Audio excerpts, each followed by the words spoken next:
Hello and welcome to Australian Transformers Weekly. We are bringing you Transformers news from around the world and across Australia and, yeah, pretty much around the world. This is episode 241. We are recording live on Saturday, the 10th of July, 2021. This week we will be talking about the big leaks. It's a good thing we delayed our episode till today, because today we had two massive leaks in the Covert Ravage set and the Worlds Collide sets. We'll talk about those. Generations Selects Galvatron in toy colours was officially revealed this week on Transformers Tuesday. Netflix's upcoming Transformers Kingdom series is incoming in just a little bit over 3 weeks, and Rise of the Beast is apparently filming already. All that and more is coming up after this.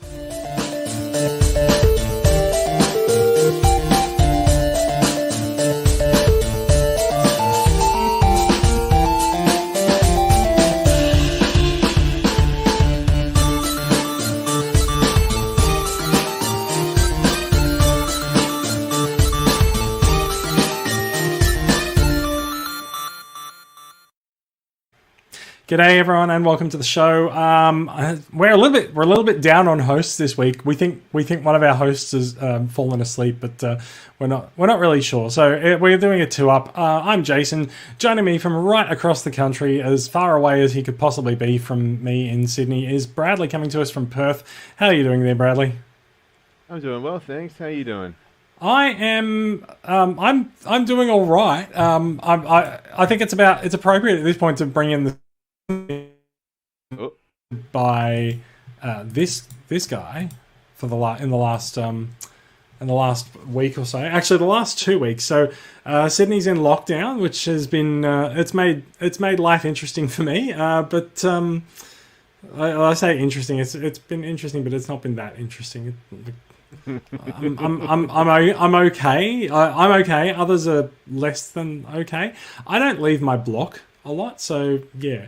Now I think you've had a lockdown over there as well, and I think he hunted some Autobots and some Decepticons, and then he released his grip on the city. Is that right? Yeah, pretty much. Yes, very very good. Very good. Look, let's not harp on about lockdown so much this week, because we do have want to put a big picture of him on there. I know. I said let's not harp on, like there's a point at which you discuss and then you shelve. So we're going to, without hanging too much of a lantern on it, which we already have done, we're going to move on, and we're going to talk when there are notable things that happened this week. There was a Transformers Tuesday reveal from Hasbro. They didn't spring a Transformers Friday on us, so yeah, we'll get into some news. What have you been up to over there, Bradley? Just streaming on Twitch and scouring the boards again to see if anyone spotted the Kingdom Galvatron. I did hear rumors of Kingdom Galvatron, and also Studio Series Slug was spotted near me today. Ah, very nice. Is that do you know which store it was at? Was it at a Big Toy W World. or Toy World? Yeah, Toy World is this mythical beast that we don't have in Sydney for some reason. We seem to have all the other licensees to the Toy World agreement, but I say all, like there's none of them in Sydney. You have to go out to I don't exactly know where, but I know Uncle Pete's tends to get stuff that's in Toy World, but they're out in, I think they're in Dubbo. I don't know. I've been to Dubbo in years. I'm not going Transformers hunting in Dubbo. It's Too far public transport, or I don't think you can even get to, like, it's a different city. I don't think I can get on a train and go to Dubbo. I probably can, like, for regional transport, but I'm not doing that. Especially given, hang on. Wait, let me put it back up. Especially given that this guy is in effect in Sydney at the moment, and I'm not allowed to go more than 10 kilometers. So definitely not. Yeah. So, but yeah, so we don't have those Toy World stores. We have a few toy mates in Sydney. It's the Australian toy retail scene has always been a bit of a mess since Toys R Us crashed and burned. So yeah, we tend to have toy mates and toy whatever. I We've don't know. got Toy Mate and Toy World, but we don't have Mr. Pete's Toy World. Is that what it is? Uncle Pete's, yeah. So he's Uncle Pete. Toy World is like a weird conglomerate agreement between a bunch of stores. It's kind of weird. So like in Melbourne, there's Mr. Toy's Toy World as well, but it's still a Toy World. And yeah. Anyway, we're going to move swiftly on and get to the news. Straight into news. Hasbro news. That will take us into some news. What news comes from via yonder? Without further ado, let's get into some actual Transformers news. You did mention that you were hoping for a sighting of this guy, the big purple fellow, Galvatron, has been popping up, I'd say, for the last 3 weeks or so around Australia, and we do have a sighting. This is from the Victorian Transformers and Assorted Sightings group. From Brendan Muscat, who pointed out that he spotted Kingdom Galvatron in his local Toy World store. But the big news is that Galvatron finally comes with fixed shoulders in the box. So yeah, if you've been holding out on picking up a Galvatron because you've been waiting for the shoulder fix to be enacted, then yeah, go for it. So a little hint is that you can see at the top of the shoulder. You can see if you're watching our video, you can see on the top of the shoulder it's fairly smooth on this side of it. If it's misassembled, the lug, the square lug that you see here is well lower than here, and you can line it up with the line on his chest, and you can ascertain whether or not he's been misassembled or not.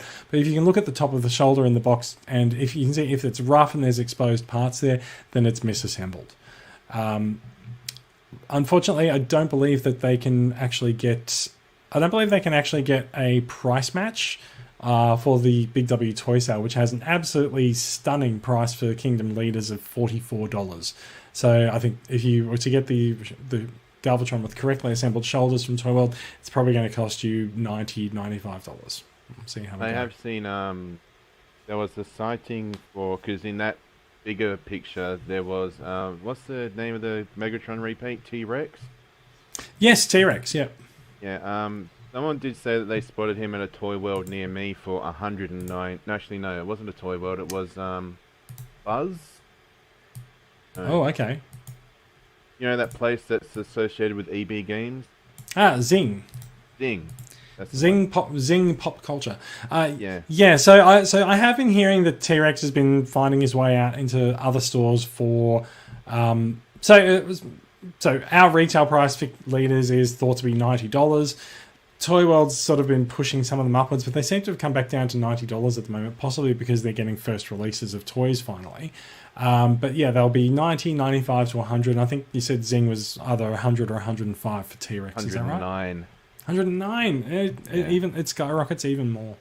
So yeah, he's out there. Looking at the photo at the moment. Looking at the photo here, I can see that this store has T-Rex, Galvatron, Ultra Magnus, Inferno, Warpath, and Huffer in plentiful stocks. So they're doing all right. They're doing all right down there in Melbourne. Good on them. A little note with the shoulder assembly on Galvatron. Gene Siebert put a wonderful guide into the TCCA Facebook group showing just how to actually fix the shoulder assembly on Galvatron, and showing where you should be applying pressure, where you should insert things, and how to lever things and apply some pressure to get the joints off there. Yeah, because there are no screws or anything to undo. It's literally just popping something apart. Yeah. You need to be careful to apply pressure in the right place, and as you can see in some of the photos of there, if you're going to apply pressure with a spanner or pliers, make sure you put something on the plastic to protect it, so that you don't necessarily leave marks on the plastic, because these toys are made of fairly soft and malleable plastic, which is something that we're taking advantage of to perform the shoulder fix. Or just hang on a couple of weeks and grab one that's been fixed. I don't know. Oh no, because there are pictures online that show Galvatron side by side. You know, one with the shoulder fix, one without. Yes, So, that's right. There are plenty of online sources available to you if you want to know how. Once you see the picture and the comparisons, the difference is quite apparent. So if you look at it on sort of Google Images or something, that way you know if someone cites a Galvatron, look up the pictures, and then you can go and look at the toy yourself, IRL, and you should be able to spot whether or not it's got the shoulder fix. Absolutely, yeah.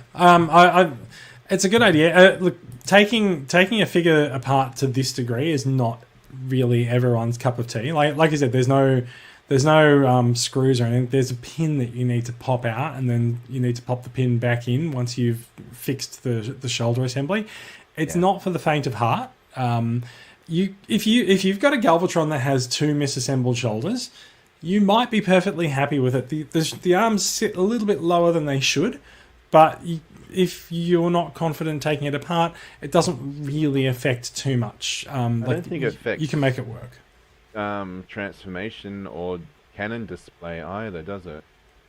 No, I don't think it does. I think some parts are just slightly out of alignment when he's in Canon mode, because I think the arms are expected to go one way, but they go the other way. But you can, like most modern Transformers, you can rotate the arms almost completely around, so you can flip the shoulder and then rotate the arm around, and so it's sort of all right. But it just looks. It's just you basically are displaying the arm from the wrong side. Whether that really matters to you or not, it's ultimately it's a personal preference, really. Yeah, I mean, it's an awesome toy, but at the same time, this shoulder issue seems to be corrected pretty quick. So it's maybe wait an extra couple of weeks, and the store, your local store, may have Galvatron with proper assembled shoulders. Yeah, this was actually quite surprising to see today, because we assumed that all of the stock that had come into the country had come in misassembled, but it's possible that it was really just the first run of shoulders that came off the assembly line that were misassembled.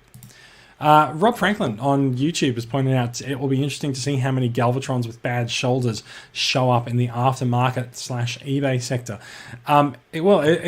It can be quite interesting to see if people decide that because the shoulders are misassembled, they're going to put them up and let them go for cheap, and whether someone who's confident making that shoulder fix might buy them up, fix the shoulders, and then sell them off for more expensive. We'll see how we go. Or someone could just sell the uncorrected version at a high price and say it's a collector's item. Yeah, that's possible. I would hope that doesn't happen. But we'll see. Everyone can be quite enterprising these days. Yeah, that's the term for it, right? Enterprising. Don't know. Oh no, well the un-PC term is bastard, but yeah. That's true. So moving on from Galvatron, also out in Australia. Actually out last week, but I don't think we necessarily called too much attention to it on the show. Transmutate has been released from I think EB Games was the main place that was stocking her in Australia. Yep. I believe Amazon took orders for her as well, but I'm not sure whether or not they've actually shipped out. So Transmutate came out in Asia on July 1st. Actually was sitting in EB Games stores in advance of that, but apparently they were not allowed to sell it in advance of July 1st, despite sometimes posting them out maybe a week or so early. We did. Yeah, I did hear people getting notifications, and then they go to the store and they just say, "We can't actually go to you." Yeah, it's a bit unfortunate. I think it feels to me like EB Games is still really working out how to do this sort of pre-order and release business, and they do a lot of things with like Star Wars Black Series and Marvel Legends, but it seems like they're still sort of getting to grips with the release schedule and how this works with Transformers. I guess that's also complicated by the fact that Australia's release schedule for Transformers seems to be quite up in the air at the moment. We are getting things turn up at retail well in advance of when they should be. There's we had Studio Series Slug turn up. We had Transmutate turn up. We had Shattered Glass Blur. All of these things turned up early in stores, and from what we hear is that the sightings of these in Australia is actually causing some ripple effects throughout some of the retailers releasing things around Asia as well. There's a few issues with release dates of things slipping or moving around, and Amazon has had some early release dates for things that actually correlate with the Asian release, but don't seem to be the correct release date for Australia. So it's a little bit confusing. Amazon Australia has had a couple of things slip this week. They had advertised that Studio Series 86 Rekgar was going to be released on July 5th. July 5th came and went, and nothing happened. So maybe they meant July 15th. We'll find. Well, look, we'll find out this week. I believe they sent a lot of emails out to people saying, look, we're still trying to source stock for this, but I feel like that might have been a sort of a default. We missed the release date email that might have gone out with just sort of a template. One other note: we talked about the Jurassic Park set last week, and we noted at the time that we got an absolute killer price for it on Amazon.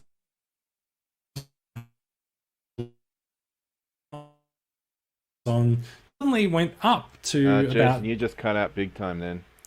Yeah, I saw that on the stream. That's fine. We'll set that up. So Amazon Australia's price for the Jurassic Park set went to $150 this week. So if you placed an order at $90, it's not entirely clear what's going to happen, whether your pre-order will be honoured by Amazon. I've heard some people say that Amazon may not even notice that the price changed, and they might just honour the deals that they had anyway. But it's also possible they might cancel the pre-orders. People have said that Amazon's pre-order price guarantee should actually protect you in this instance, but the pre-order price guarantee does not cover pricing mistakes.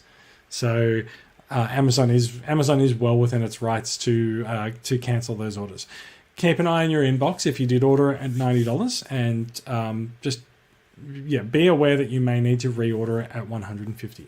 We'll see how we go. It's a leader class figure plus a new deluxe figure plus the Jurassic Park tax and licensing fees, whatever. $150 doesn't seem out of the ballpark for it. It's a little bit expensive for a leader plus a deluxe, but paying we'll for see the what label. happens. Yeah. Well, you're paying for the licensing fee that's going over to Universal at this point. Yep. All right. Let's talk about some news of the week. This guy. Wait, no, not that guy. This guy. This guy was revealed today. We are looking at an image that has come from a store somewhere around Asia, which shows the Transformers War for Cybertron trilogy brand on a box that contains two figures: a Covert Agent Ravage and Decepticons Forever Ravage. Now, the Covert Agent Ravage is a Beast Wars figure of some kind. We'll get to that in a minute. And the Decepticons Forever Ravage is a G1 Ravage cassette repackaged in this box with his weapons. Now, Bradley, you and I were talking about this before we kicked off the show, and you mentioned that this looks like a Ravage. Was it a Jaguar X9 or a Ravage X9? Jaguar X9, I think, was the official name for it. Yeah. Mm-hmm. And you've got that figure there. Do you want to pull it up and see whether or not see what we can see? I'm going to put you up on. It's definitely different. Yeah, that's. Ooh. That is definitely different, but it certainly does appear to be to be the base of the mold, doesn't it? Or at least the base of the character that it's intended to represent. There's definitely some differences in the chest design, but you can see the same colours and some of the same highlights being used in various places.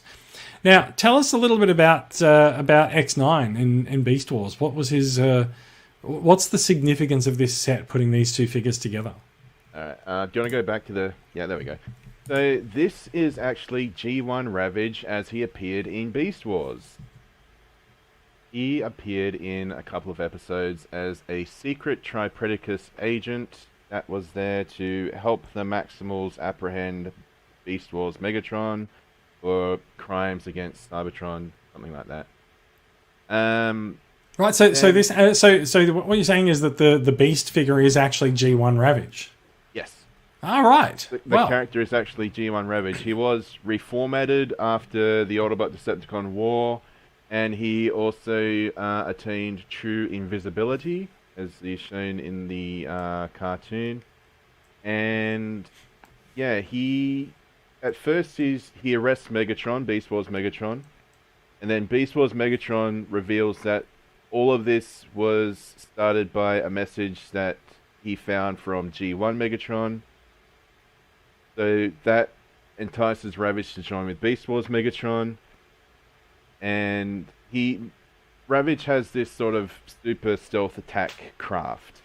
And as he's about to lay waste to the Maximals, he shouts out Decepticons forever in his Russian accent, transforms into a cassette, loads into the ship and starts playing music. So that's the significance behind Decepticons forever. And that's the scene that we see represented on the back of the box, where you can see Ravage sort of going through stages of transformation into the cassette. Obviously, you can't really do that with figures at this scale, so they've given you one of each. Yeah, and the cool thing is, when Ravage transforms in the show, he actually has the G1 transformation sound. And other characters don't. No, they don't.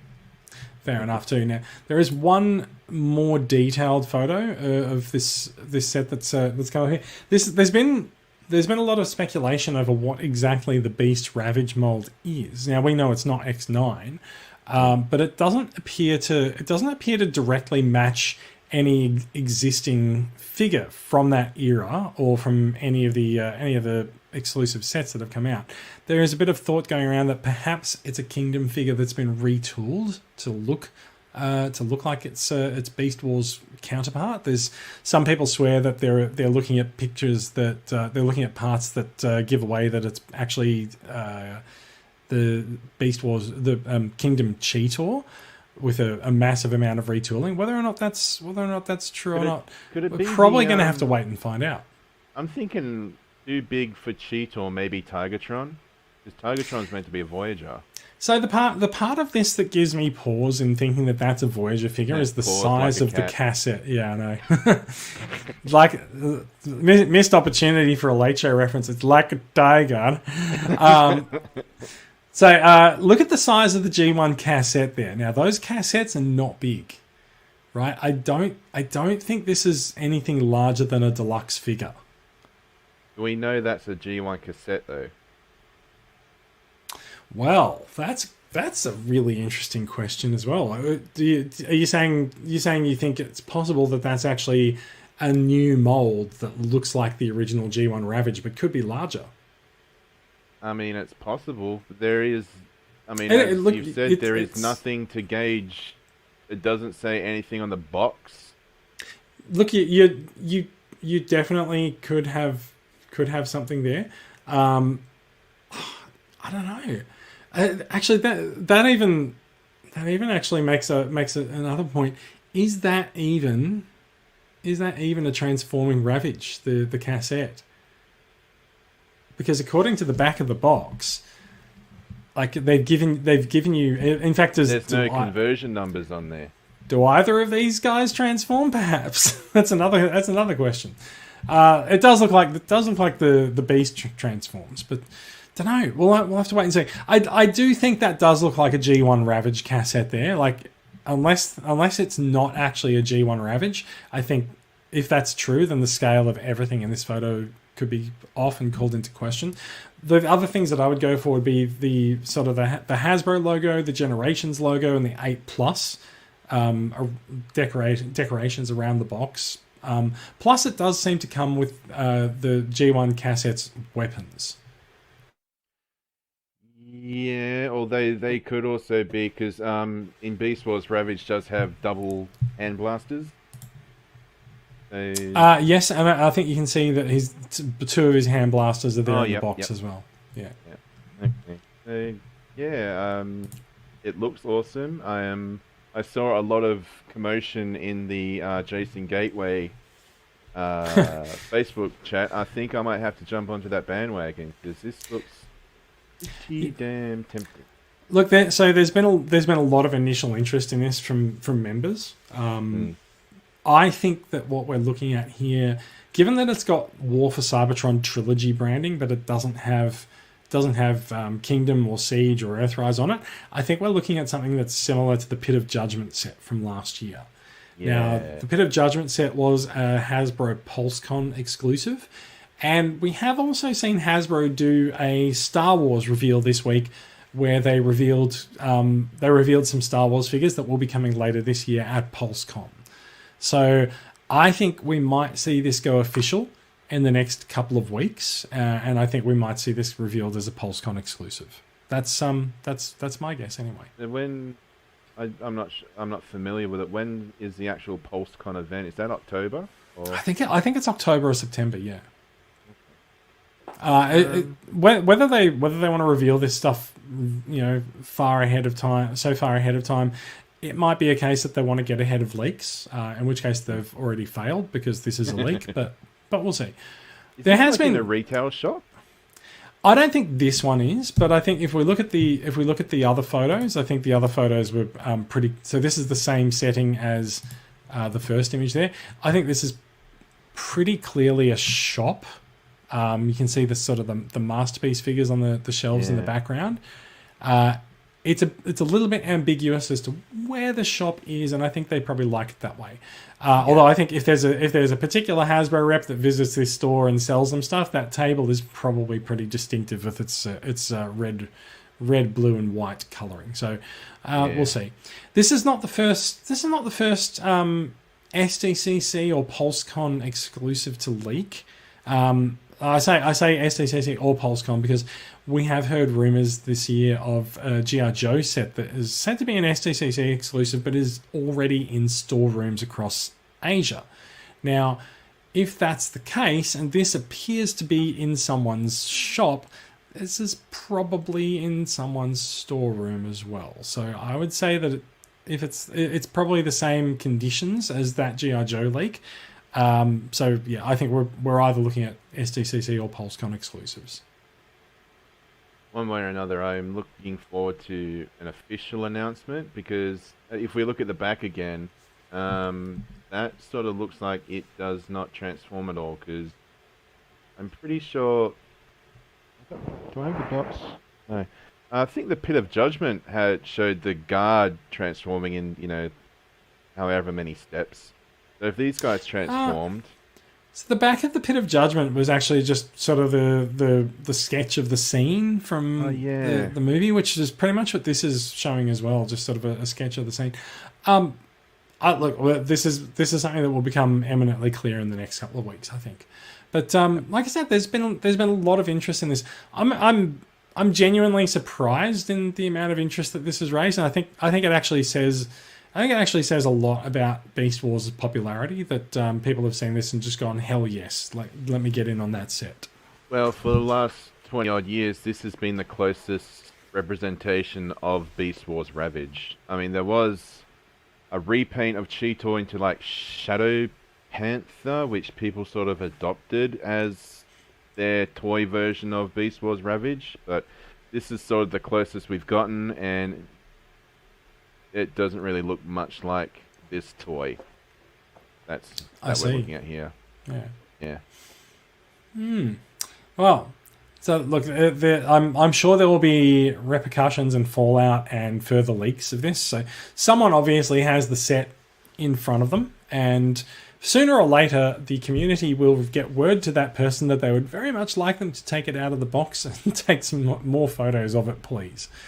Or someone will go into the shop and buy it and do it for us. Yeah. We will find out. Rob also points out that Beast Wars Ravage could be a pre-tool of Transmetal Cheetor. So yeah, it's all possible. All cards are on the table at this point. It could be anything. And some random Facebook person says you had Shadow Panther, but this new one is a cartoon accurate version. Indeed, very much so. All right, let's move on. We'll talk about the other big leak from today, which is a new set in the buzzworthy Bumblebee line that also, interestingly enough, carries the Transformers War for Cybertron trilogy branding. This is called Worlds Collide. Now, this set carries a Voyager and 3 deluxe figures. A couple of them are quite notable. So there is a purple Nemesis Primal. Now, I'm pretty sure Nemesis Primal is a bit of a first. I think this is the first time we've seen the Nemesis branding applied to any of the Beast Wars characters. There is a deluxe Fangry. This guy is a retool of the. Oh, I've noticed a couple of things. This guy is a retool of the Titans Return Grotesque mold that we saw. Would have been three or 4 years ago. Redone 3 times to represent each of the monster bots. Was it redone 3 times? Yeah, it was Twinferno, Grotesque, and Repugnus. Oh, I didn't realise they were the same mold. Huh. Same mold, just extensive redoing. Yeah, fair enough. So they've given him another redo here. And Jason's gone again. I should be back now. Yeah. You want to say something? Make sure you're in sync with your cam. Hello. Yep. Hello. Okay, Yeah, cool. all good. That's all right. Brad will have to edit it. Yeah, there we go. I think something's happening to my internet connection because it gave me a low bandwidth sign. So we'll see what happens. It's the first time we've seen a Titan. Not the first time. It's not the first time we've seen a Titans Return mold reused in the last couple of years. The Punch Counterpunch mold got dragged out for the Galactic Odyssey set last year. Yeah. Yep. Moving on left to right, we do see probably the thing that's going to get most people to buy this set is a yellow Bumblebee version of the very, very popular and well-regarded Kingdom Cliffjumper mold. And I say this is probably going to get people to buy this set because the only other representation of Bumblebee that's been done in this mold is the Netflix Bumblebee, which turns into a Volkswagen. This one clearly does not, but he's also extremely hard to find. So if you are after a Bumblebee to sit in your War for Cybertron collection, you are probably going to go for this set if you don't already have one, and you might go for it even if you do. Besides Bumblebee, there's also Black Arachnia, who is coming to us in a toy accurate color configuration. Rob has also pointed out this is an odd grouping of figures. It really is. Living up to Worlds Collide, I can say that. I guess that's true. It is definitely worlds colliding. It is an odd grouping of figures. You're right. So, yeah. Whether or not Nathan's also pointed out it's another Bumblebee, still hard to get. Probably, it's very likely. This set, given that the set is being revealed pretty much on the same day as the Covert Agent Ravage, I feel like this might also be a PulseCon set or a SDCC or PulseCon or something like that. But it's worth noting that we have seen the core class Bumblebee also appear as Buzzworthy Bumblebee with a Transformers War for Cybertron branding, and that's flooding Kmart stores everywhere at the moment. So it's possible this pack will just go out in regular retail release. It's also odd from the perspective of there's so much wasted space in this box. Everything's really spaced out. There's much more space above the figures than there needs to be. I do think the box is possibly tilted away from the camera a little bit, so it's probably not that accurate a representation. But we can see there's a lot of space given to Black Arachnia because of where the spider legs have to go. Bumblebee's rear canopy is just sort of hovering there in the space above his head. And Fangry and Nemesis Primal are just sort of a little bit interesting in how they're sort of close together to the left hand side of the pack.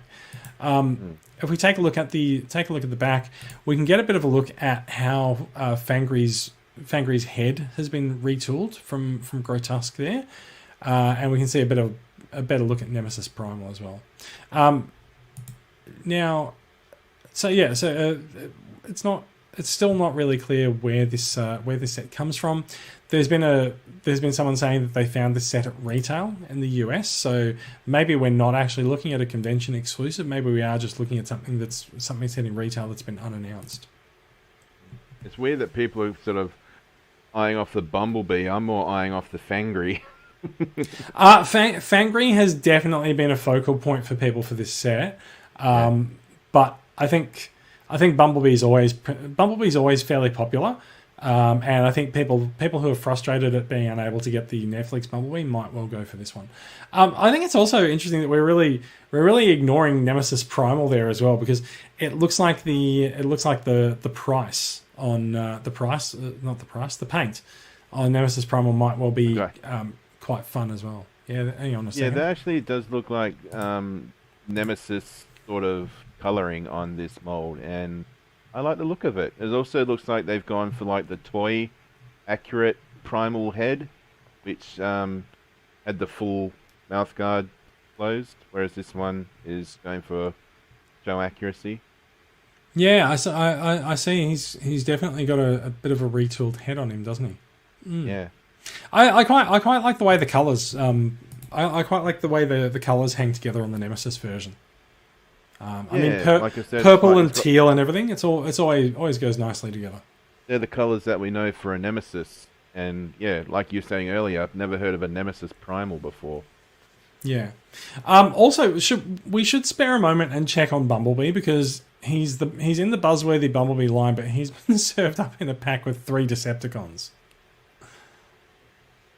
Is Black Arachnia not a Maximal?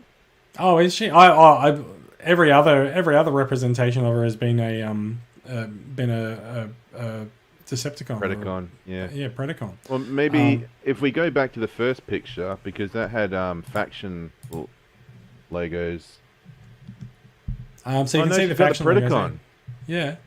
He's got the Predacon logo, so yeah, Bumblebee's all by himself. Yeah, interesting. Fangry's Decepticon. Nemesis Primal is Predacon. So 2 Predacons, a Decepticon, and an Autobot. Well, we'll see who they're all hunting by the time they come out. Yeah, worlds collide, and so do all the Decepticons who want to kill the Autobot. Yep. Is that also note something else? He does. Also notable is that the set does come with a little Allspark,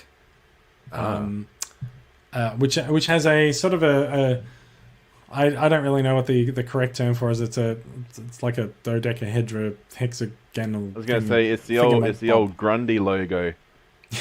You're right.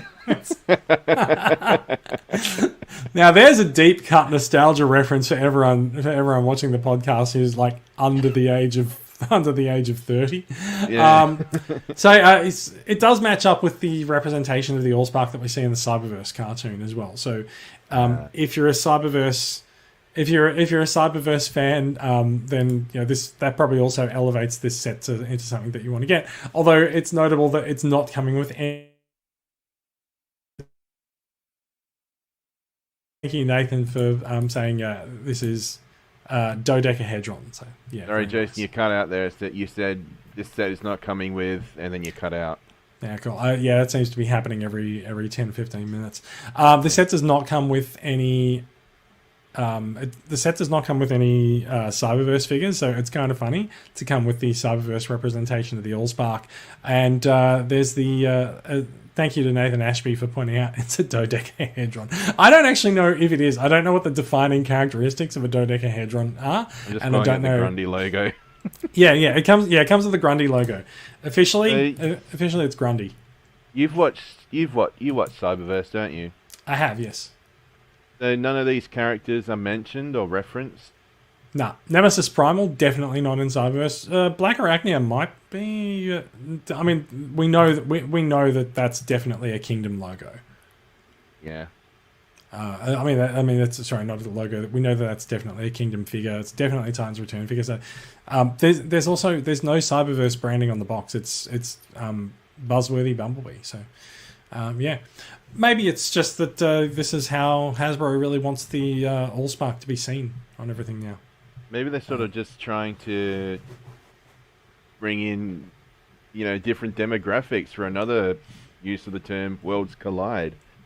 I mean, you got people interested in the Allspark for Cyberverse. You got me interested in Fangry.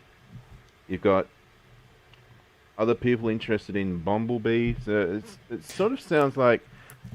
I will also point out that the toy colours on Black Arachnia have also garnered a few oohs and ahs from people as well. Okay, so it's sort of like they're trying to encourage people to buy it and then sort of split it among friends. Maybe. I think there's been a bit of that going on in some of the chat rooms as well. People just going like, well, if I buy this, will you buy this from me? And can we work things out that way as well? There was a question saying, what would the estimated price be on this set? No idea, but we are looking at Voyager and 3 Deluxes. So I'd say triple digits. Oh, it would definitely be triple digits. Like Deluxes alone would be worth $90 to $100 for 3 of them, possibly a little bit more. Plus a Voyager is about $50, so it could be 120, 150 more. I'd say don't underestimate them putting $20 on that Allspark as well. Yeah, I'd say probably ballpark 150. It also depends, like you said, if this is going to be like an exclusive set or not. That might put the price up a bit more. Yeah, interesting. As we said, I think there's a good cross section of people coming to this set and just going, I like this and I like this. Jacob just commented, "One Nemesis, please. Love those colours." So yeah. I agree. I also like the look of the monkey mode. I think there's a picture of it on the back. Yeah. I think that was his. Isn't that his box art or a CG render? Or is that actually how the character looks? You have the character there in front of you. Yes. I'm pretty sure it's just a CG. Because the colours on the monkey look like a vibrant purple, and I don't think you could really get that sort of vibrancy on this. Yeah, fair enough. But yeah, this guy this guy's also pretty tricky to transform. Not tricky, it's just you really have to use your muscles to pry him apart. So I'm not going to be putting him into monkey mode. Sorry. Fair enough. I think it's time to move on to the next story, which is definitely a thing that I want to acquire as well, which is Generations Selects Galvatron in G1 toy colors. Now, this is something that we heard rumored for quite a while. It's quite interesting. And going back over the last 6 months or so of figure rumors for Kingdom and for Gen Selects for this year, there's definitely been a lot of accurate leaks came out around the start of the year, and this is one that had people pretty excited. We are looking at the Kingdom Galvatron mold itself, pretty well regarded, but served up in nostalgic G1 colors, which means his body is grey and his arms and thighs are a darker purple, and his legs remain grey as well, just like his original G1 toy. I've been looking at pictures of this all week. This figure, I love it. Did you get stuck on the Digibash we saw a few months ago? So this, Wednesday. It actually leaked the day before. Did I just drop out again? Yep. Yeah. So this actually leaked on Tuesday our time and was officially revealed on Transformers Tuesday. So it came out about 24 hours in advance of its release. So no, I didn't get stuck on the Digibash. Like I saw the official photos that leaked, and just the color scheme. I'm in love with the new foil stickers that have been supplied for him as well, and he does have a rub sign on him as well, but I can't quite see it in. Probably under the Matrix, is it? No, that looks like a proper Decepticon logo there. Maybe it's more visible in his canon mode. But yeah, so there's definitely. They didn't necessarily say rub sign, so I don't think that's Hasbro's official term for it. They said it's a heat sensitive thing to reveal his faction. Yeah, it's just easier to say rub sign, not heat. It's much easier, and it sounds slightly dirty for us to just say find his rub sign. So yeah. Yeah. So the silver stickers, do they come applied, or do you have to apply them? I believe it comes with a sheet of them in the box, and it's been pointed out that, let me find a better photo. It's been pointed out that this serves two purposes. This mold in these colors, right? It's the reference to the G1 toy with the colors and the paint and stuff, but also Galvatron's appearance in the comics, which was very much based on his in the Marvel comics, which is very much based on his toy appearance. Also carries this color scheme. And if you don't apply the foil stickers, then you've got a comic representation of G1 Galvatron, including the green matrix, because when Marvel was producing the comic of Transformers the movie, they didn't really know what the matrix was meant to look like, and so the matrix is depicted as a shiny green cube in that. And so taking the matrix, making it look, sort of look like it's glowing green, kind of an homage to that. It is also kind of an homage back to an E-Hobby release of the figure that came with a green matrix as well, but that itself was also a nod back to the Marvel comics. So everything comes back to the comic adaptation and the character's appearance in the comics. And for that reason, I don't have anything else to say. I love it. I reckon this looks fantastic. He comes with correctly assembled shoulders. What more could you want? Isn't the comic version of Galvatron like a lot more brutal and psychotic? Yeah, pretty much. Yeah, they really amped up his rage. Yeah. So yeah, Del Victor says, I hope they are far better quality stickers than Power of the Prime era. This has actually come up a bit this week. The last time Hasbro went for stickers, it wasn't very popular. They weren't very high quality. So hopefully they're not just dusting off the printing press that they used for Power of the Primes. Hopefully they'll be giving us higher quality stickers. In all honesty, I was looking at this and I was really hoping that it wouldn't be foil stickers we're looking at. I was hoping that we'd be looking at tamper rafts or anything like that. But I may well just leave the stickers unapplied. We'll see how we go. The crown sticker looks like it'll be like a bitch to sort of properly align and apply. Yeah. So let's have a look at that. I think you're right. I think that is a sticker, but it could actually be a purple piece on the crown there as well. I don't know. Too shiny, I think. But it's not like the whole thing is shiny. I don't know. Right, let's do this properly. Zoom in and enhance. Look at that. I reckon. Oh yeah, 4 stickers. Yeah. Sorry, it's right in the corner of my screen. There we go. So yeah, okay. So in all honesty, I would, and also zooming in on it really makes it look like Hasbro's not done a great job of applying the stickers themselves. Zooming in on that, I would be more than happy to just not apply those stickers to this. I reckon I like the contrast with the sort of the purple crown as it is. So would you be left with a purple crown and purple crown? Yeah, I'm pretty much okay with that. While we're zoomed in on here, let's take a bit of. Oh, look at that! One of the stickers is lifting off already. Del, you might be onto something there. The stickers might be a bit shoddy. I don't know. We'll see. Actually, I gotta say, zooming in on this has really ruined the stickers for me. There are actually 2 stickers peeling off on that side. So you got the black one and you got the red one. Yeah. When you look at it like that, it's fine. But when you look at it really close up, it's just like, oh my god, what's going on there? Look at the stickers on the abs and stuff. Like, nah. Oh god, he's got stickers on the abs. I didn't know they were stickers too. Yeah. Yeah. Oh man. The hip skirts look okay. Yeah, the hip skirts look okay. I mean, it's pretty hard to mess those up. Yeah. The knee on the left looks to be a bit high. Jacob says, good from far and far from good. So that's actually more down to the transformation, right? The knees are set up differently so they can get him to stand I mean up. the grey knees, the silver, purple and orange stickers. The one on the left looks like it's been up a bit. The one on the right looks like the corner.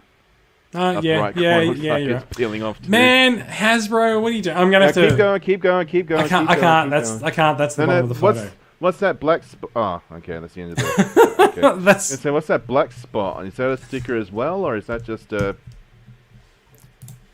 I don't know. Let's go for a different photo and see what we can see. It's Okay. No, I don't think it is. Here we go. Ready? We're gonna CSI this shit, right? Yeah. Yeah. There's his hand. Zoom and enhance. Look, crotch shot for you. Decepticon logo and stickers around the ankles as well. There's also another sticker we didn't see on the side from the other shot. Yeah.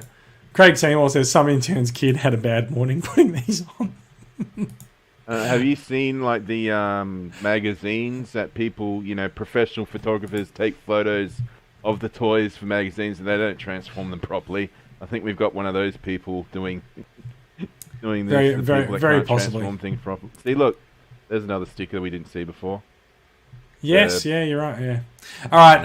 And enough ruining my fun. I still want this figure. I think it's good. It's just like you've got in your room right now, you've got your Transformers there, and then you got to have this Galvatron displayed on a shelf on the other side of that wall.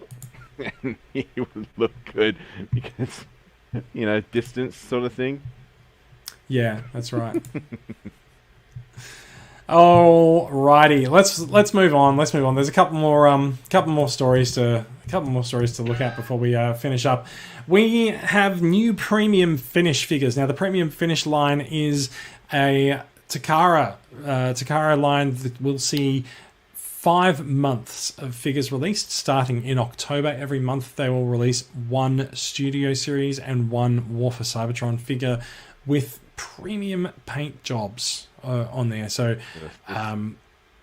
higher quality paints, and they say, and it looks like a better representation of these characters as they appeared on screen. Now this month we've got Leader Class Ultra Magnus on the Siege side, and so we're sort of getting a bunch of photographs showing him up here. You can really see that they've amped up the weathering and the battle damage on Ultra Magnus. And his inner robot is no longer white. His inner robot is now grey. The white paint on his purple chest just looks on his blue combined chest just looks like he's covered in bird shit. Yeah, that's I find that's often the case with the battle damage. It's interesting to see them go more detailed on it with a larger budget. Yeah. So that you can see there's cracks painted onto his arms as well. I think if you were to bother to put him up next to his representation in a Netflix show, you'll find that this is probably a better representation of his Netflix appearance. But yeah, I think the part that really stands out to me here is the painting of the grills underneath the blue piece there. Lucky grills. Yeah, Lucky Grills. There's a barge ass reference for you. Yes. I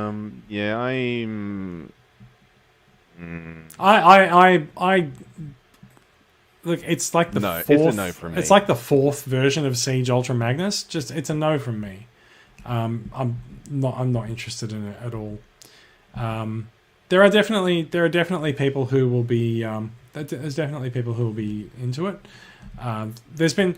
I think it's interesting. The premium finish line, because it draws from two sources, I think people are quite happy to pick and choose the figures that they get from the line. They don't feel like they need to buy one of everything, and so we've seen a lot of people just going, right, well, I'll get the Optimus Prime, but I don't want to get the Wheeljack that we think is coming later in the line as well. It's just it's sort of weird because usually when I picture a Transformers toy line being released, I picture them all meaning to sort of be displayed on the shelf together, but these guys are just couldn't really be further apart. Sort of like Worlds Collide. Wow. Yes, exactly. So the other figure that was announced today. So this should be December's release, October, November, December. So this is month 3 that we're looking at. It is the Transformers 1 Megatron. So it is a Studio Series Megatron repainted with a premium finish. So we've got a bit of a look at him there, and there's his vehicle mode as well. Is this toy Megatron? Can he put his arms together for a fusion cannon? Do you know? I would have absolutely no idea. I'm pretty sure this being TF1 Megatron, it's a fairly old it's a fairly old Studio Series figure. I'm not entirely sure. Or maybe it was actually recent. I don't know. Studio Series is not my forte. At least not when it's not Studio Series 86. I'm a little bit in the dark about it. But so like, it is the Transformers, the TF1 version of Megatron. He does seem to come with some kind of a weapon that he can swing around there as well. Doesn't really look like he swings it. I think it might be fixed in place, but still, the paint job on him looks pretty great. I'm pretty happy. I think with that chain thing is meant to represent the one scene where he's asking Sam for the Allspark and he says no, and then he just sort of whips that part of the building off. Yeah, it does something. Yeah. I mean, it's like it's been 15 years now, almost. Let's go to the next story here though. So there are actually in-hand photographs that have come out as well. So cool. It's one thing to look at CG renders of the figure, but it's another to look at it when it is actually. Nathan also says, I don't think he does come with his fusion cannon. Okay, and it's just because the only version I had of TF1 Megatron was TF1 Leader Class Megatron, and you could slap his arms together and he made a fusion cannon. Oh, right, okay. But it was weird because the fusion cannon was actually on one arm, so you could flip it out, put a gear in, and he would just have like a fusion cannon. So, fair enough. There's another look at the premium finish from the back there. You can see there's certainly a lot more detail on this. And in actual fact, I will say that as someone who often criticizes the movie figures, especially the early designs, as just sort of a mess of twisted metal, adding the sort of the copper color and the brown onto these figures actually really does bring out some of the detail in them, and it helps you distinguish parts as to what's what. Is there a close-up of his head sculpt? Because that looks pretty interesting. There is not. Okay. But we can. I mean, we can. Pretty interesting. We can try. There you go. Ooh, yeah, that actually looks pretty nice. Not enough for me to actually buy it, but it does look like TF1 Megatron. Yeah, they look as much as the premium finish, as much as the figures that they're applying the premium finish to might not be our cup of tea. They're definitely bringing their A game when it comes to applying the paint to these guys. Has anyone said in the audience if they're looking particularly forward to this premium Megatron? No, I think that's perhaps more of a representation, more of a. I suppose it more shows us the interest level that there is in sort of the old Transformers movie figures. I think everyone's very excited about all the upcoming movies from that one scene in the Bumblebee movie, and you know that's the new stuff. That's what we're into now. This is a bit of a throwback. There are definitely people who are into the movie designs, so you know don't discount that there'll be some people who'll be looking forward to purchasing this and putting it on their shelves. Yeah, definitely looks great, but yeah. It looks like the look of the eyes. I don't know if that's not light piping, is it? That's paint. Pretty sure that's just paint. Yes, that's right. Yeah. Let's take a bit of a look at. We'll change gears a little bit here. We'll take a bit of a look at this photograph here.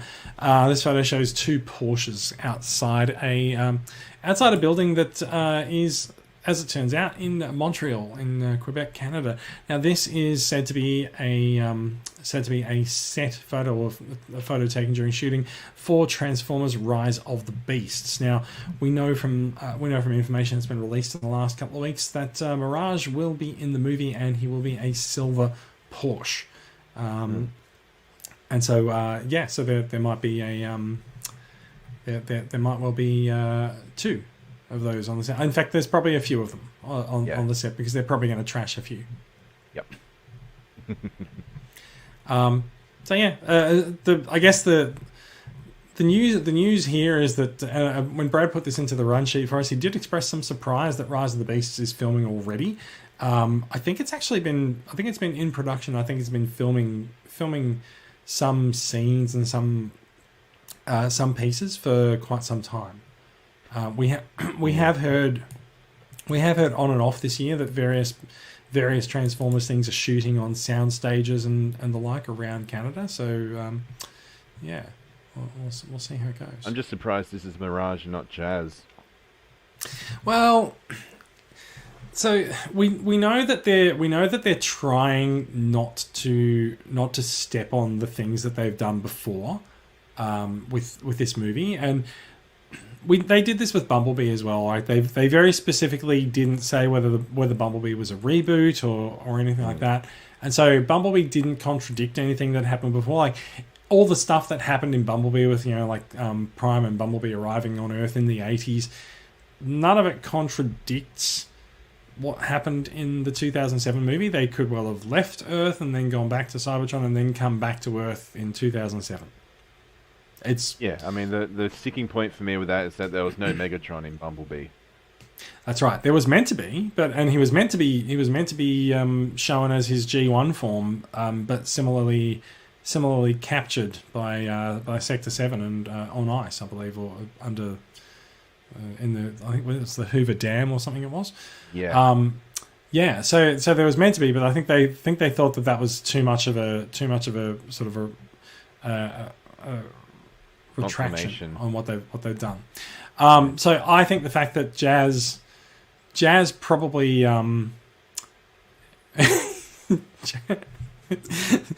also Del Victus does bring up an excellent point. It says, wasn't Bumblebee in World War II or something in the last night? Yes, let's just look. I'm gonna put myself up to me. I'm just gonna say, here we go again. Wibbly wobbly, timey wimey stuff. There we go. We're done. I think we should I think Brad should put a law in that you're not allowed to do the close-up talking anymore. Well, you can do it. So anyway, wibbly wobbly, timey wimey stuff. It's entirely possible that at some point, because when people point these kind of things out, people who make movies do like to set a goal to fix it in the future. So like at some point in Bumblebee 5, Bumblebee will probably time travel and go back and do that in World War II. Like who fucking knows? I don't. Just cut the cord and tell Michael Bay to fuck off. So Michael Bay is no longer a producer on this. Now, Bay was a producer on Bumblebee, but no longer involved apparently for Rise of the Bumblebee here. No longer involved, but yes. Jacob Babick says, any transforming Porsche gets my support, although I wish it was Jazz. To get to the point of where I was going with that, Jazz has already been seen on screen. I think Jazz was pretty obviously coming to Earth for the first time in 2007, so they can't really make this Jazz. You can buy the toy and call it Jazz, but you certainly can. You're going to get wibbly wobbly, timey wimey stuff. Anyway, Rise of the Beasts is currently in production and is due for release next year. So we'll see how that goes. Let's turn our attention a little bit back to War for Cybertron.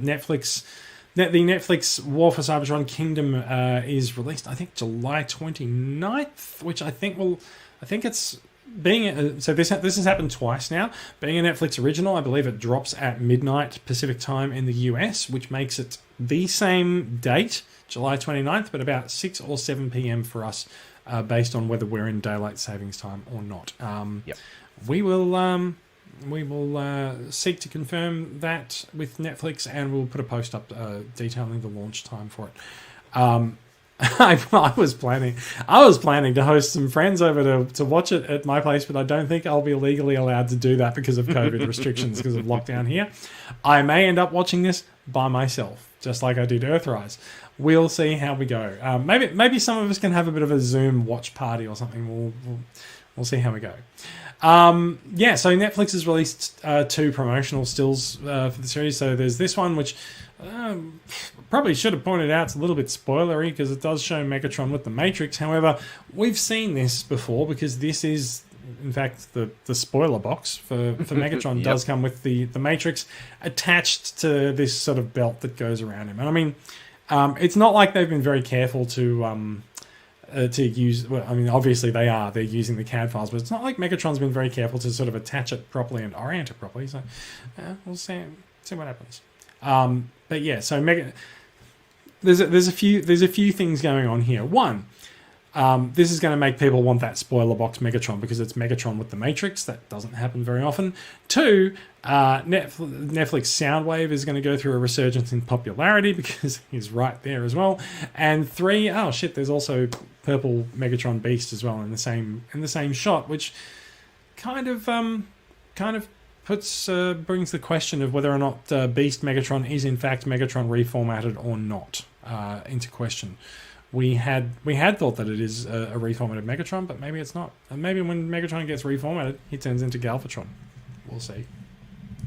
The other image that was released also shows the Autobots and the Autobots and the Maximals. So who have we got here? We got Prime, Primal, Rat Trap, Rhinox. And Tigertron. Just sneezing there, and I just muted myself so I could sneeze. And Tigertron, yes, thanks. Is that photo off center or are we zoomed in? No, the photo is off center. This looks like it might be one of those things where there's like a companion image that sort of shows the flip side of it with the Decepticons on the other side or something. Yeah. Yeah, we'll see. I think you and I both had that exact same reaction to the trailer as well. Yeah, the question is, did I just drop out there? Yes, you did. So we both had the same reaction to the trailer in that, look, I have to say, of all of the Transformers trailers that I've watched, that is definitely the most recent. Yeah, I concur. Yeah. So, sticking with that, Netflix did release a 2-minute trailer for the War for Cybertron Kingdom installment that's coming later this month, and so we've got some stills for it up here, but we don't really sort of have to go through and speak to all of the stills. So we do see Megatron holding the Matrix and the Nemesis crash landing. Your thoughts on the trailer, Bradley? This shot here surprised me actually because I think we're looking at Astro Train with the other Decepticons, and I think, wasn't he enormous last time we saw him? Yeah, that's what I'm confused about because he was effing large. Wibbly wobbly, timey wimey stuff. Nutty wuddy, yori wori, facey wacy. Yeah, so Astro Train was a bit of a surprise. I was hoping at some point we might see the Seekers get their Earth modes, but it looks like that's not going to be happening either. Do you think maybe they put Astro Train in here because they heard stories of Astro Train clogging store shelves in Maya stores across Australia and decided, well, we need to put him in so that people will buy him? Didn't they re-release him in Earthrise too? So he was available in fairly limited numbers in Siege, and so he was repacked at the start of Earthrise, and it's the Earthrise Astro Trains that have been shell forming for the last year and a half. I had a Siege Astro Train. I must have been one of the few. They're exactly the same. Yeah. Yeah. So yeah, no Earth mode seekers, as you pointed out. The one thing that does strike me as we sort of look at some of these stills is we've said this before when discussing the show. It does look great. Yes. Like the amount of work that goes into the environments, especially like the shot of the Nemesis crashing, like that actually legit looks good. I'm really quite happy with the detail I'm liking that. But the characters being that they're animated toys, using the CAD models from the toys. I think that really aids their look and makes it look like it's these are scenes that you could make with your own toys. And I think that's always given the series quite a distinctive look. Sometimes the animation cheats a little bit, but by and large those things are just the animated toys running around and doing stuff. I think it's really cool. I actually really like here. Looking at Starscream, like the red on Starscream really pops and contrasts really well with the jungle and the leafy background. It makes it look like someone could actually take the toys and, I don't know, you're the photography expert, fiddle around with a filter and actually get that exact image just using the toys. Possible. Like adjust the brightness or something. It's probably a little bit more than just adjusting the brightness, but this is the thing, right? Like I feel like when you look at this kind of thing, when you look at the series and you look at the toys in your hand, I think it does actually inspire. It does inspire some of us to actually pick up toys and pose them to recreate scenes from the cartoon or from what we've just watched, and really sort of encourages people to get a bit of a creative streak going. I think they learnt from their mistakes in the 80s when how'd they do it? Like the toys were designed from early concept sketches and they were told this is how the character's going to look. They went and made the toy and they were like, hang on, we got to revise this a few more times. I think this time it's like we've had the toy for a little while, so we know how it looks, and the people that made the series know how to make the character look. I think ultimately, like when you go back to the genesis of Transformers in the 80s, it's because the toys existed long before the media did, and so when you go into the media, they don't necessarily look like the toys, but they look the way that they wanted them to look. I mean, the cartoon was animated the way that it needed to be for the time, and the look of those figures when they've been animated in the cartoon has stuck. It's something that's like it's one of the most recognizable, some of the most recognizable characters in pop culture come out of that cartoon. Like Optimus, Megatron, Soundwave, Starscream. Even people who are not into Transformers recognize these characters because it's so ingrained in our culture. But these days you've got a much more cohesive environment where Hasbro knows what the toys look like well in advance of time, and they can feed those designs to the animators who are going to go hammer for tongs at it for this. Yeah, but also, do you think when they design the toy, they send like their CGI models to the animators? They did. It's well known that the at least on the War for Cybertron series, they are using the CAD designs from the toys. Now, that's why they literally look like toys as they're sort of moving around, and you can see that some of them have 5mm ports on them and pegs for attaching weapons and stuff. I think that's possibly less true as you get to more of the Beast Wars characters. You've got Cheetor there, right? They're somewhere around. Yeah, actually, no. Yeah. But so this is definitely Cheetor, but I don't think this is entirely his toy CAD file. I think there's a few. I've got the Netflix Cheetor, but it's the same mold. In fact, that should look more like what you're looking at on screen.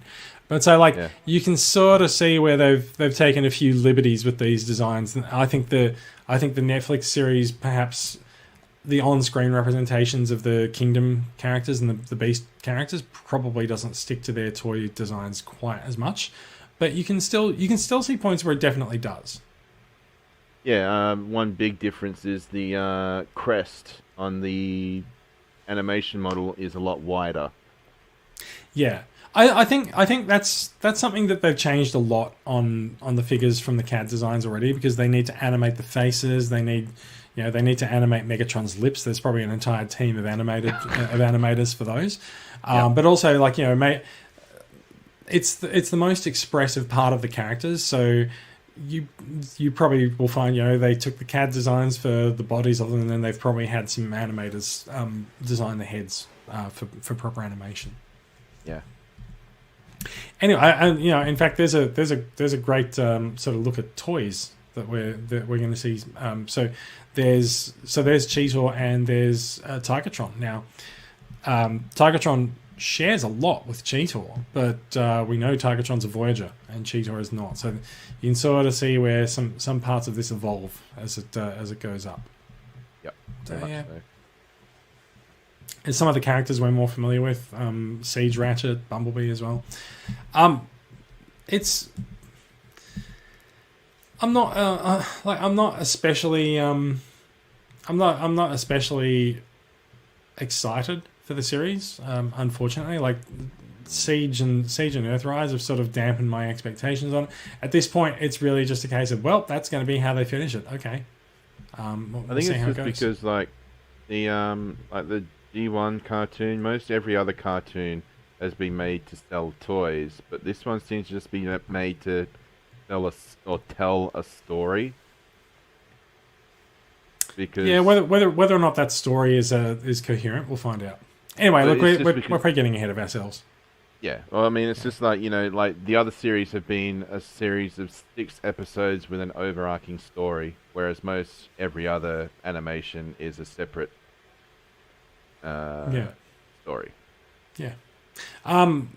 We do see more of Nemesis Prime in Kingdom, which does make the Netflix Wave 2 spoiler pack possibly a little bit more desirable for people now that it's harder to get. I'm lucky I've already got it. Yeah, I've got it too. It's a good figure. But we will see Optimus go up against Nemesis. Yay, whatever. And yeah, there you go, War for Cybertron Kingdom. The new trailer is out now. It's about 2 minutes long. Just, you're not going to get those 2 minutes back if you choose to watch it, but sure, why not? Yeah. Nathan says, I think seeing all the Beast characters has increased my excitement for it somewhat. You are not alone. You're not alone in this, Nathan. There's a lot of people who are really, really hoping that the addition of all these new characters is going to have this sort of come to some massive crescendo. Also notable, I do have to point out, I quite liked the music in the trailer. I've quite liked the music for Siege and Earthrise as well. Alex Bornstein's done a good job on the music score, so if nothing else, I'm looking forward to getting the Kingdom soundtrack like a week or so after it comes out. We'll see how it goes.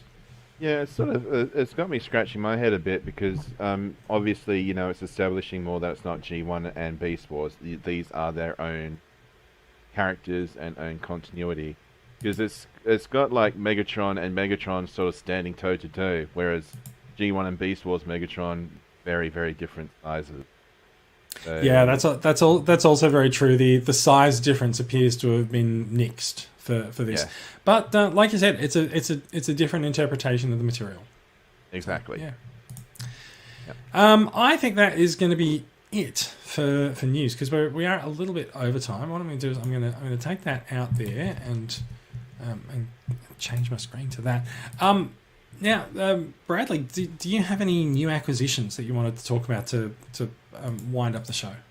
No. My friend once again has sourced an Ultra Magnus he found as part of the Big W toy sale. He got one for me and one for himself, but I've yet to collect it from him. Looking forward to it. But yeah, I don't have it here with me. How about you? Have you got anything?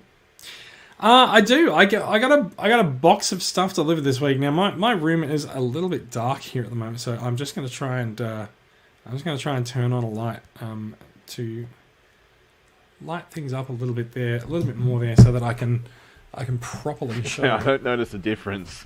Yeah, no, you will. Okay. So this guy has turned up here. I'm just going to put myself up large, and so there we are. There is a Kingdom Red Alert. Has been released across Asia and has landed in my living room about a week later. About 50 of them landed. I was going to say, I think all the Kingdom Red Alerts in Australia are at your place. You're probably right, because I don't think this figure is actually going to be released in Australia. Having said that, we don't really know. It could well turn up at Toy World next week. We can't really tell. But so I did sort of briefly sort of get out the Siege one to sort of put side by side the Kingdom one. You can see very distinctly. You can sort of see distinctly the different bonnet design, and I think we've also talked about the fact that the fact that the Kingdom version has a much more vibrant color palette. Like he's got proper whites and proper reds, whereas the Kingdom one, I think, it really nails the. He just hiccuped again. Fair enough. I really like having the being able to put these side by side and see the palette on the Kingdom one. It's much brighter and much more vibrant. It's nice to see that you're getting like a very different figure, even though it's the same mold. But are the eyes different as well? The head design is slightly different. This is going to be extremely hard to show on my camera, and so I'm just not gonna try. I feel like the War for Cybertron. I think the Siege mold has sort of softer, more rounded features, whereas the Earth mode one, everything's a little bit more pointed and spiky. So both the heads do look very similar, but I think the Earth one has a little bit more definition to his look and to his design. Look, you're gonna see this start popping up as figures get released to members in the group. That's probably gonna happen in the next week or so. I need to be a little bit careful because I'm in lockdown here in Sydney, and so I can't necessarily make too many trips out to the post office. But I think I've wrapped enough at the moment to make one trip, so I need to sort of space out the times that I leave the house. Don't you get in touch with Nick and see how he organises the post to come to him, or is that because he's in a rural area? So you can book pickups, but they cost money. Just up the shipping price. Yeah, I don't want to do that. I like to keep the shipping as cheap as possible. So we'll see what happens. There's a couple of other things because I've got a table full of red alerts. There are some things that I've received that I can't open yet, which includes this guy, the Shattered Glass Blur. As you can see, still sealed in his box. So I will have him open next week, and I'll get him out and do some photos of him. There is also, spoiler for the next episode, there's also a Titan class Arc sitting out in my living room as well. You don't have it there with you? No, I haven't opened it. Again, like my table is full of red alerts, so I need to post red alert before I can get these guys out and free them from their packaging. There is one other thing that has actually Dell says carting 40 red alerts to the post office does count as the exercise time you're allotted. That's true. It's true. Yeah. So there is one other thing that I've acquired this week that I want to talk briefly about as well, which is this guy is this guy, which is a Melbourne W class tram that transforms into a robot, and this is made by a Melbourne designer called David Lee.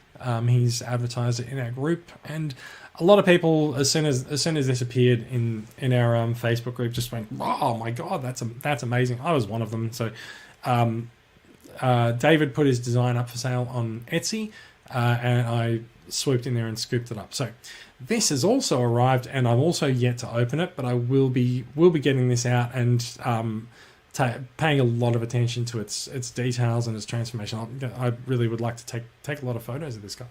I reckon it's going to be fantastic. I love the idea of seeing a representation of an Australian icon as a transformer, and so yeah, I think it's fantastic. Can't wait to open him up. If you do want more information on it, you can go to the website Transformation, which we'll put it in the show notes. It's transformation, but with an M, because he's a tram. You see, you get it. And so there's it's a very basic website, but you can sort of see the CAD design for the figure there, and you can also click through to the shop, which is actually on Etsy. It's called Melbourne Mecha Works. So yeah, if you too would like to add a transforming W-class tram into your collection, yeah, do get onto that website, transformation.com.au. We will be looking to put this guy on display when we are next able to attend events. There's no events coming up in Sydney anytime soon, but I would say you would be able to find this guy on my stand if you come see me at any of the toy fairs, or hopefully we'll be at Doz Comic Con in October. We'll see. I think it's October. We'll see how we go. But yeah, do feel free to come find us and come check the guy out in person. I'm like I said, I'm really looking forward to opening up the box and checking him out. What kind of a box does it come in? It's fairly it's the box is actually probably a little bit larger than a deluxe box. So yeah, it's all. I'm going to say it's all 3D printed parts. I'm not entirely sure if it's all actually 3D printed. I don't know how all the parts have been produced. But yeah, it's all been I think produced and hand assembled by David as well. So yeah. Cool. Yeah, looking forward to getting a hold of that. Getting on a bit, so it's probably time to end the show. Little bit of club news. We're not quite ready to roll with membership options this year yet, but we've been finalising some of the designs for things to go into the member boxes.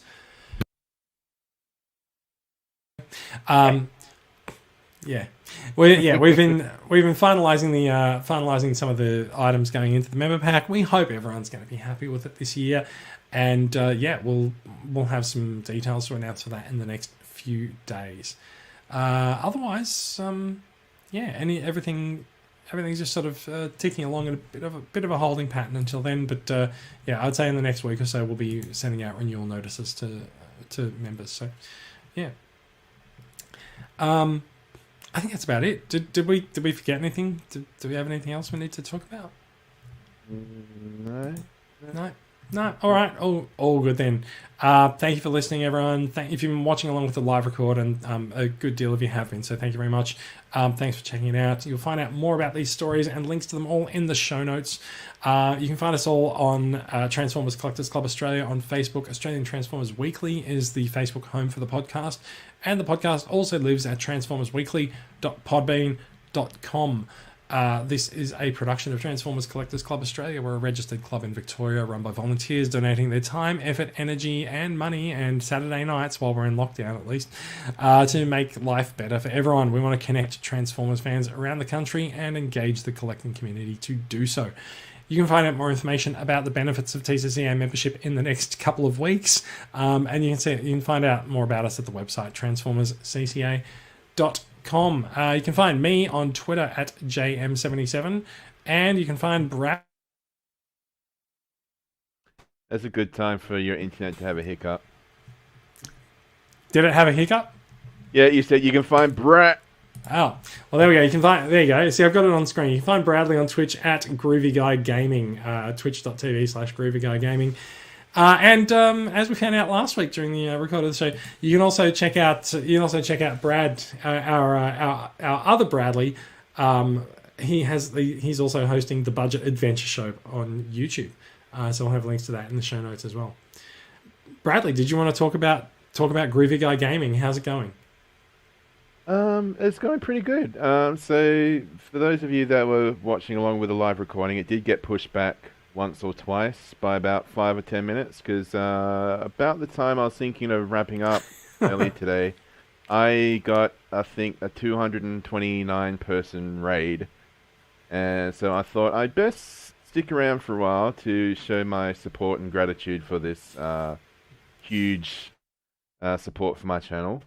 It also did garner me, I think, 20 new followers. So at the moment, I don't know if anyone's been keeping track of my follower count. I haven't.